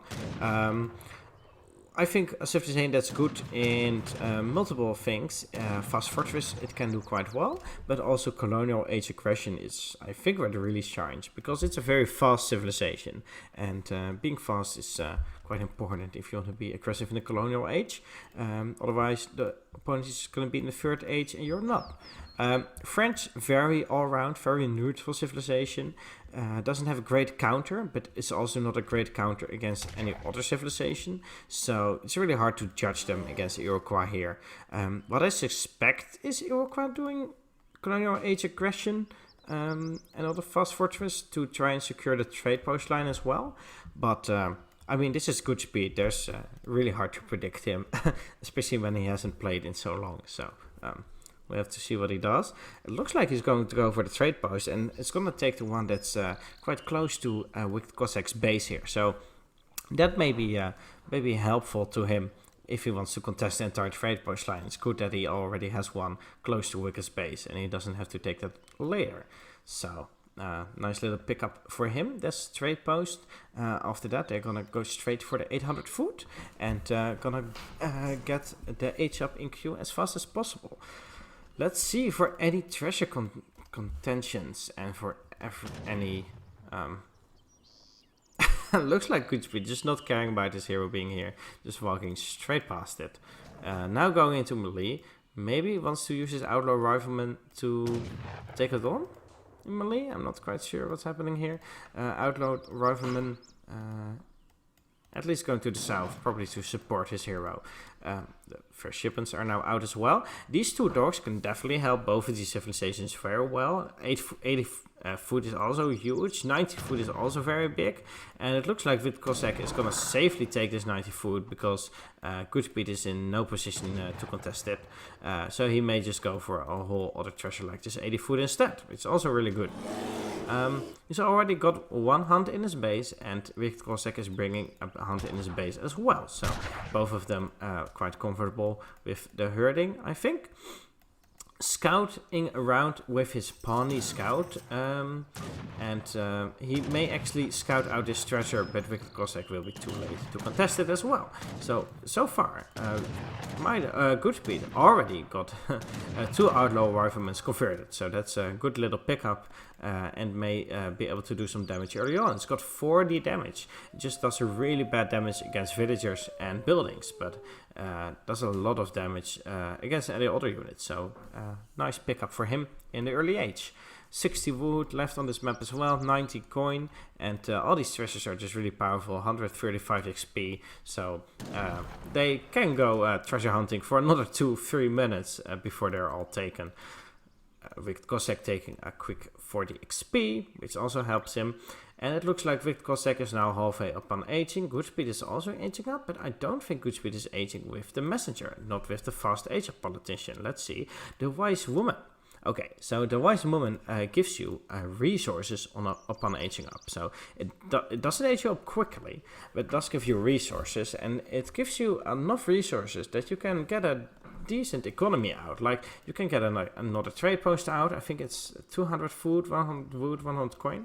It can help you get a trade post out, get a market upgrades, maybe get a war hut, and of course you get a free travois, which gives you the ability to build one building for free. That cannot be a trade post, however. It has to be a building that you don't place on a socket like these. So the wise woman is commonly used, not because it's better than the fast age up, but to save the fast age up ability for the third age. And the third age always resources the slowest. So it's best to have the fast age up for the third age, because then you get the biggest bonus out of it, because it's the slowest age up. So what I think GoodSpeed is going to do here is get this war hut somewhere, maybe here, but not totally aggressive, and then send 600 coin, maybe not as his first shipment in H2, but as his second, maybe first 5 villagers, 600 wood, and with the 600 coin, I think he's going to go to the third age immediately, going to do a fast fortress, and use the fast age of politician for that. He does also have 2 trading posts, so he's got a lot of shipments coming up, so he can easily do this build and send a lot of shipments, military shipments in the third age, which is good. And he's of course got the map control with this warhead, so it's quite a good composition, quite a good build order. I think one we all know and love. So definitely a nice one for him. On the other hand, we have French, and French also likes to be in the third age. They can go on in the second age for quite some time with musketeers and hussars, but in the third age they really shine, by getting some goon and skirm out. So he's gonna go to the third age most probably, but first gonna pressure GoodSpeed in the second age. Oh, 5 Cossack immediately catching the 4 Kenya. That's just really, really unfortunate. Doing a lot of damage against the Kenya, which are just not as good as hussars. Definitely not against cavalry. So it looks like GoodSpeed is now going to be a little bit more aggressive in the second age. Not something I expected. I'm not quite sure why he went for the wise woman then, instead of the messenger. 5 villagers now out as well from the shipment, but these 5 hussars from WickedCossack has just paid off so well here. All 5 of them are still alive, all 5, against the 4 Kenya. So that 4 Kenya shipment is just, I wouldn't call it a waste, but yeah, it was a waste. So not a great start from GoodSpeed here, and let's hope he can do some more damage with the Tomahawk mess. He's now got here. The outlaw here, very smartly moving it here, right in front of the hussar. So he's scouting out exactly where WickedCossack is, so he knows what's going on. This outlaw may even kill this hussar if it just attacks him, honestly. It doesn't do enough damage, it seems like. Hussars are now in GoodSpeed space, but with the Tomahawks here and with a good villager control, GoodSpeed probably won't lose a villager, but there goes the first villager. So yeah, so far these 5 hussars just paid off so well here. WickedCossack is now going to the third age, and GoodSpeed is nowhere near aging, well, not nowhere near aging up, but he is now still gathering the resources to actually be able to age up. So yeah, definitely takes him another 40 seconds at least to age up. Losing another villager here. These hussars have just paid off so well, and GoodSpeed, well, he's definitely just really rusty, right? So he's just he's not in a great spot. Okay, there are some interesting cards here in the third age as well. The farm and plantation upgrades for free, and the 5 mantlets. It's, I don't think, something you usually see. You rather maybe have something like the cavalry combat, but it's an interesting change, and maybe it's something GoodSpeed likes to play around with. Is still being annoying here, and I don't know why he's not using its Tomahawks to just defend. Maybe he wants to push out soon against the third age from Wicked. But yeah, so far it's been really hard for GoodSpeed, and having a lot of difficulty with his villager control.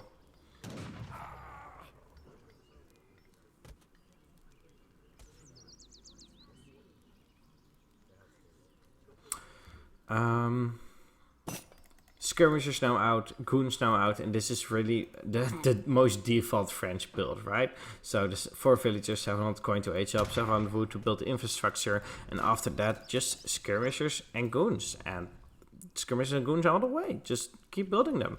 It's a great composition. It's anti-cavalry, it's anti-infantry, it's got the long range, it's got mobility, it's got the range on the cavalry as well. You can raid with it, you can defend raids with it. The only thing you really can do with this composition is siege. It's got terrible siege. It's like 10 siege for Dragoon and 14 for Skirmisher. So that's really bad. But other than that, it's a great composition, and definitely one that many civs like to do in one way or another. And definitely one that French likes to do. 8 skirmishers now out for both civilizations. Well, in this case, it's a 4 sprouters, but it's basically a skirmisher. And still some Tomahawks to accompany them with as anti-cavalry. So they are still here, not upgraded yet to veteran status. Besides that, it looks like we're going to have a little bit of a contention on this trade post line. But this trade post here for WickedCossack is still safe and not something he should be worried about anytime soon. Going forward with his skirmisher mass, but GoodSpeed has a little bit of a skirmisher mass of his own, so not quite yet able to push in there. We have to see what GoodSpeed is gathering up for. He's got a lot of food stacked up. Maybe he's not done the big button yet. Let's do text completed. He has already done the big button. So I'm not quite sure why he's stacking up all this food. Maybe just a little bit of macro management.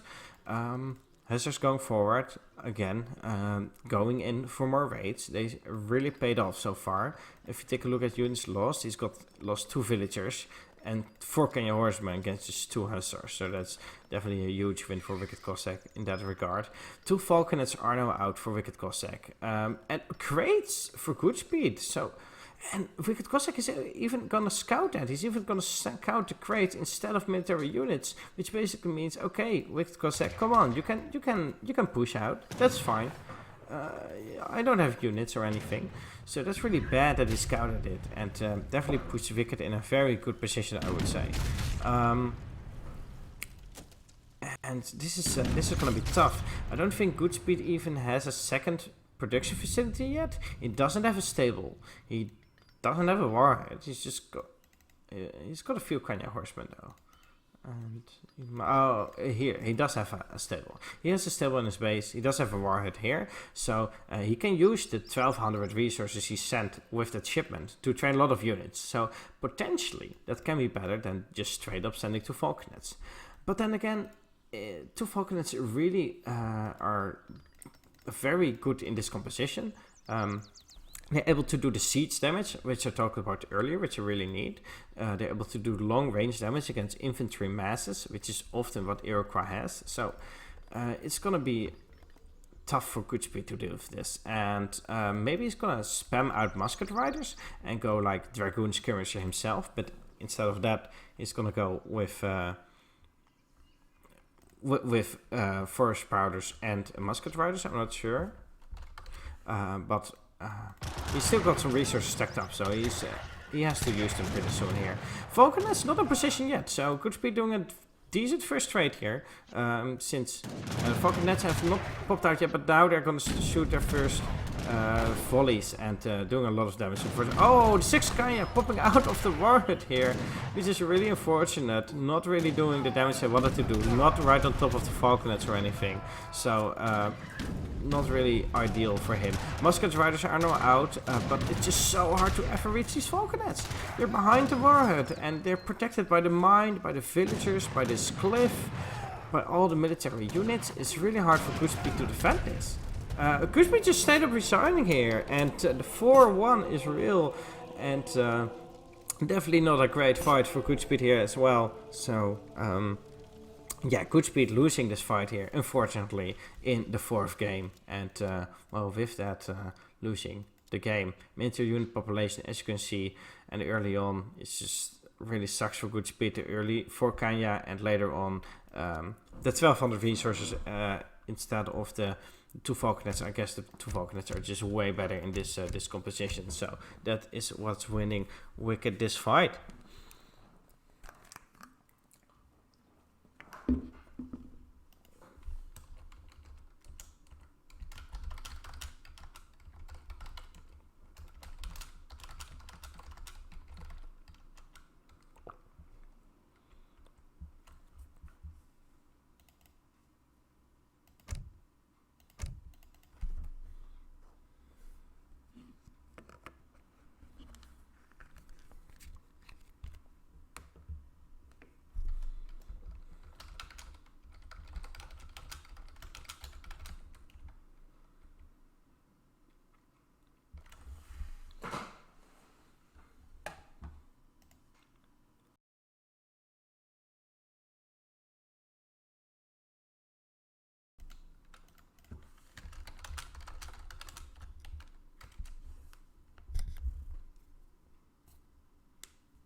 I feel like Sue is a pig.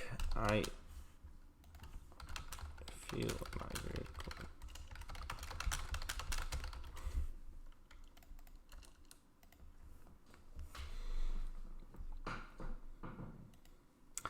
So, Sue against Germany. Germany definitely being one of the best civilizations on the current patch. I think most top players would agree. Sue being a very interesting... What is the Civ bonus? Okay. Sue being a very interesting civilization now on EP. They've got some more economic options instead of just being all out aggressive in the second age like they used to be.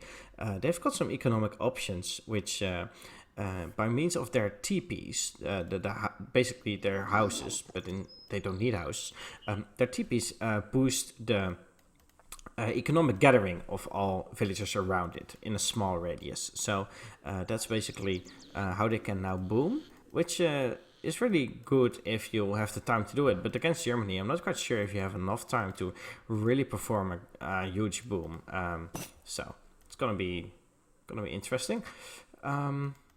Of course, Sue being really well in terms of taking treasures, they have the convert option, and they're the fastest explorer in the game.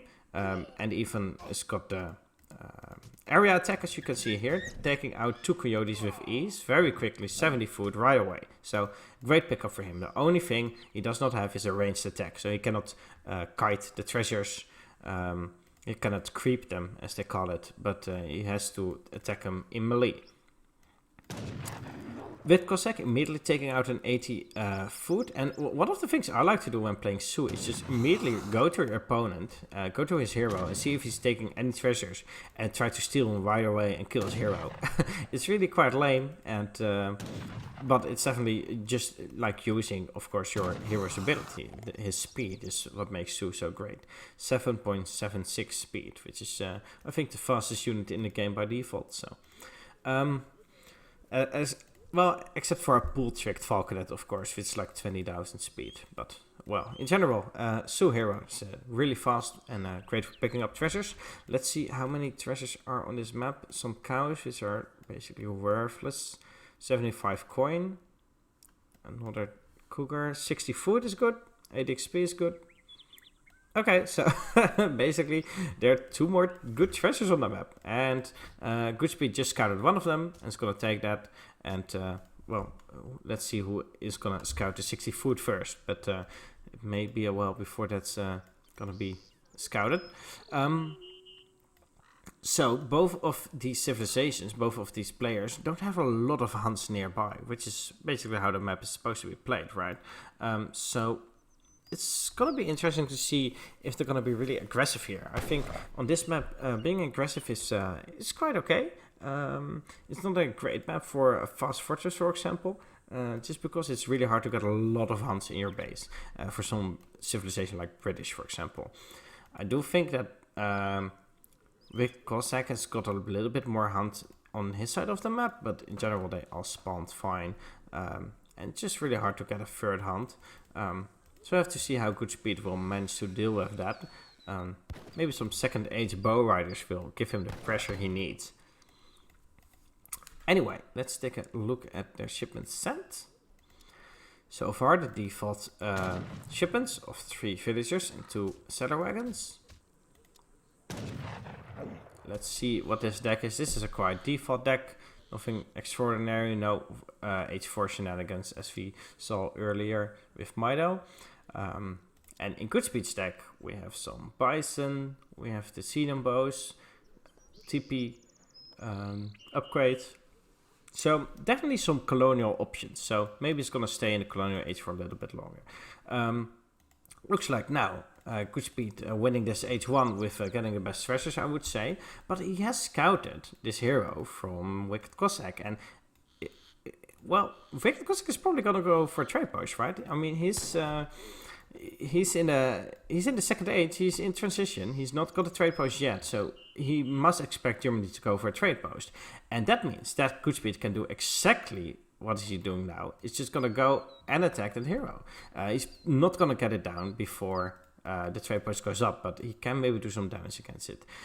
It just look like he totally forgets that idea. Maybe goes for a trade post himself. Yeah, there he goes. Okay, so attacking that hero is still a good idea, but it's better to make a trade post yourself, right? If you have the wood. So GoodSpeed's got all his villagers on wood, so he's gonna go for the trade post. Boom.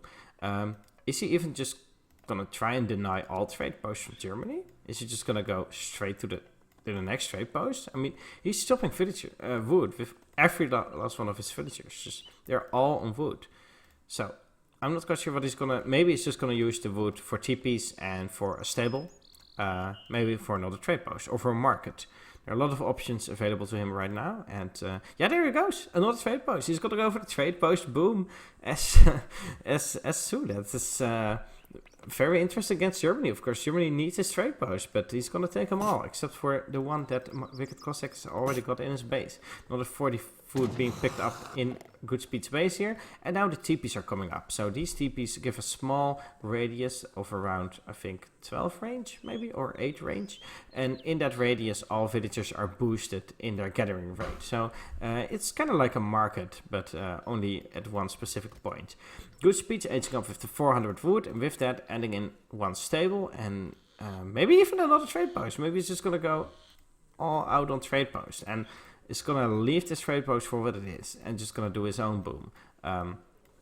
It's not great if he wants to do state coach, but it means that WickedCossack also gets that upgrade on his post, but it does definitely help the one that's got 3 trades post.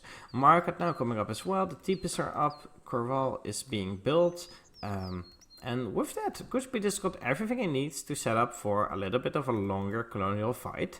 The only thing I don't think he really has is got the momentum and the late game economy and composition to take on Germany, because Germany is just so strong in the Third Age. With Cossack adding in a few pikemen, and right now they're not really necessary. There's no 5 X-Riders coming out right away, 4 X-Riders. There's no Bow Riders out yet, so those 5 pikemen so far are not going to do any damage. GoodSpeed losing a village here due to this raid. I mean, he should have known this raid was coming, but I guess he's a little bit rusty and maybe forgot about that happening. So yeah, Germany's just so strong in the Third Age, so I think Su has got to do some shenanigans here to deal with that. Maybe go up for an fast fortress himself with 7 gold, or try to be aggressive in the Second Age. It looks like he's going to be somewhat aggressive in the Second Age. Bow Riders are on the field. 4 X-Riders have been shipped. 1 Ulan is already down by the Bow Riders. The rest are following him, and they are faster. No, they're not faster, actually. Both have the same speed. If they're accompanied with this hero, they're actually faster, but I'm not quite sure if he wants to use his hero there. Anyways, so he's now going to go in and see if he can do any damage. He should have scouted his pikemen with that cooker just now. So he may know that, okay, there are pikemen on the field and I can't be too aggressive in my X-Riders. He is now catching this Ulan, so the second Ulan is now down for WickedCossack. He's got 2 more Ulan on the field, but yeah, not really on GoodSpeed's base yet, not in his base yet. This villager may go down. Okay, let's check it out, GoodSpeed. Come on, let's check out the villager. He's gonna go for settler wagon. He's gonna go straight for settler wagon. Screw the villagers. He's gonna take out the settler wagon and well, losing a lot of HP in the process, but not losing a single unit yet, I believe. So nice pickup for him. That settler wagon is now dead. That is worth 2 villagers, and that is definitely a good one for him. Alright, so somebody is asking in the chat, what is the caster's nationality? Well, it's definitely Dutch. Aanvallen, ik ga, ik wil, handelaar. Those are the words that the Dutch use. And as you can see, my name is edeholland as well. More villagers now going down for GoodSpeed. I think so far he's lost 3 villagers. Maybe a 4th one will even go down. Yeah, 4 villagers lost so far against... 2 settler wagons. Another settler wagon going down. Maybe he's even going for the first second wagon. It's gonna go down. No, it's not gonna go down. Losing more of his units in the process, even losing his hero, so that's not a good trade at all. Second settler wagon was great. Going for the third was too greedy and definitely not worth it. Losing more villagers here as well, not worth it either. This hunt should, I think, be herded into GoodSpeed's base because he needs some safe hunts against other units. More units now coming into raid, and he's gonna keep losing his villagers. He's now losing another villager. He's not doing the upgrade on his market to increase villager HP either, and he just keeps losing them, and that's really gonna set him back. GoodSpeed is now aging the Third Age with the fast age of politician, which means he will be there quite quickly in 30 seconds, but yeah, it's not going to be not going to be a great age of time compared to WickedCossack, who's already in third age, now sent 3 war wagons already, and he's going to push out with this army, and that's just it's a good army. It's a great composition. Now, well, okay, I thought some of those were skirmishers, so the war wagons are pretty good against this cavalry mass, but there's not too much to accompany it with, so maybe it's gonna go to the trade post first and not push into GoodSpeed's town center yet. Somebody's asking in the Twitch chat, how do you donate? There should be a nightbot that answers when you do !donate, and there should be links below the stream, and otherwise there are links on our forums, and that's where you can donate. More Ulans coming into raid now. There's really nothing to defend it with. Well, some broken bow riders and axe riders, which may do enough damage, but this is gonna be the real scary push. The 3 war wagons do really well against axe riders and even decent against bow riders, and while other infantry can do all the siege damage they need to do and take out all other units. More villagers have been lost. There's 6 villagers so far. Definitely a setback for GoodSpeed. 1,000 wood now for GoodSpeed out. I mean, what is he gonna do with just wood? I'm not quite sure. I mean, he can add in maybe a town center or more TPs or a warhead and stable, but on the short term, it doesn't help him as much as it just helps him setting military units. Like 5 rifle riders can do pretty well here. The 9 Wakina can do well as well. I think it's not the best shipment if you want it to immediately pay off. He's now rescuing his hero here. And he is using some of his wood. He's building more TPs, so that helps him defend his base. But he's still got 600 wood left over, and if he just sent units, he would immediately have something to help him with. So, yeah, let's see what GoodSpeed can make happen here with his Wakina rifles. He's outmassed in terms of skirmisher mass. There's more villagers going down by Yulan raids. Wicked is really on top of his raids this game. 7th villagers now going down. And this is really tough for GoodSpeed to deal with. I feel like I say that every game. It's tough for GoodSpeed to deal with. It's tough for him to hold. Because WickedCossack is just pushing out once again. Now with war wagons and skirmishers. So again, that strong skirmisher goon combo. But in this case, it's war wagons instead of goons. And I mean, this is a really, really tough push. And it looks like, okay, WickedCossack suddenly going back. Maybe he's scared of dog soldiers popping out, which is something Su can do from time to time. Maybe he's scared of another shipment, but looks like he's just going back for a little bit, trying to regroup, refocus, and see what he needs to do. See what damage needs to be done. Mine running out in his base, and okay, it looks like he's gonna contain Su for a little bit longer in his base, but he doesn't want to immediately push out into the base because, of course, well, there's also TPs there. So he's fine with just taking out the trade post for now and just poking on him and making sure that GoodSpeed is the one that actually has to push out, whereas WickedCossack can just stay on the field and can just be perfectly fine. And of course, 9 Yulan have popped from the home city. They have been upgraded to veteran status, and this is a really scary army now.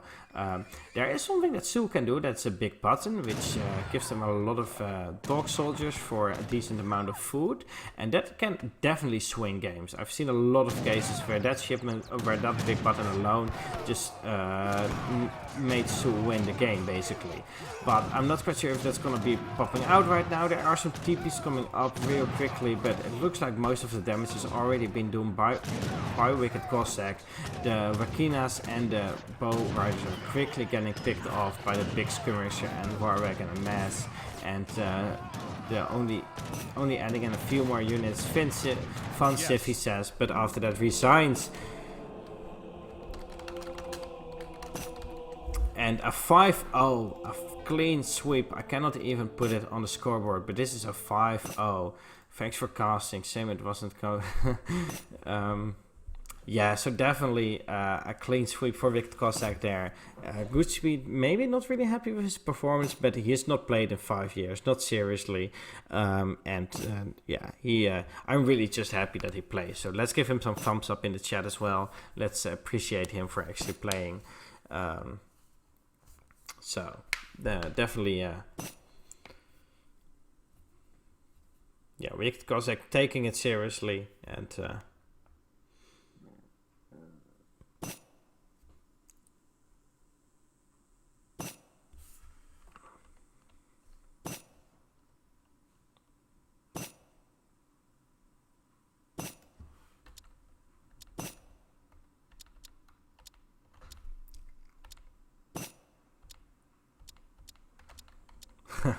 They're still talking in the in-game chat about chess and about Go and the games and the mirrors and how seriously they took it.